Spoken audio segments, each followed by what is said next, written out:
હજી ઘણી જગ્યાએ હું એવી સમસ્યાઓ જોતો હોઉં છું કે રોડ ઉપર રિક્ષા જતી હોય, નમી જાય, અંદર વિદ્યાર્થીઓ ભરેલા હોય, કહેવાય ને કે રિક્ષાવાળો પ્રેમથી રિક્ષા કાઢી લે, સહન કરી લે.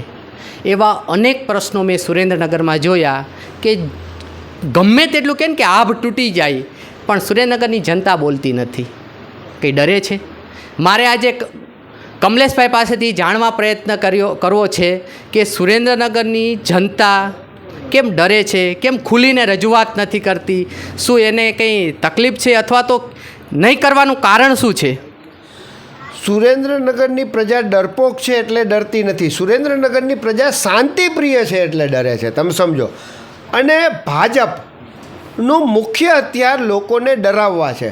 એટલે તો ભાજપ શિક્ષણમાં વિકાસ નથી કરતી, આરોગ્ય બાબત વિકાસ નથી કરતી, લોકોને હંમેશા પીડિત અને દબાવીને રાખવા છે. ભાજપનો મુખ્ય એજન્ડા એ છે કે જેટલા લોકો બીતા હશે એટલા અમારા તાબામાં રહેશે.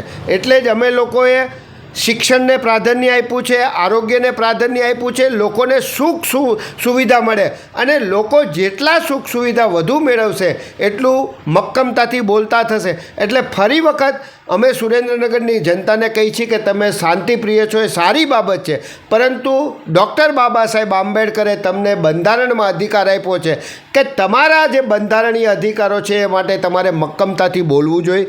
આ કોઈ રાજકીય આગેવાન, કોઈ ચૂંટાયેલો સદસ્ય તમારો માલિક કે તમારો બાપ નથી, એનાથી તમારે કોઈ પણ સંજોગોએ ફાટી પડવાની જરૂરિયાત નથી. કોઈ પણ મોટો અધિકારી હોય તો એ માત્ર ને માત્ર ગુજરાત સરકારના કે કેન્દ્ર સરકારનો નોકર છે, આપણો સાહેબ નથી.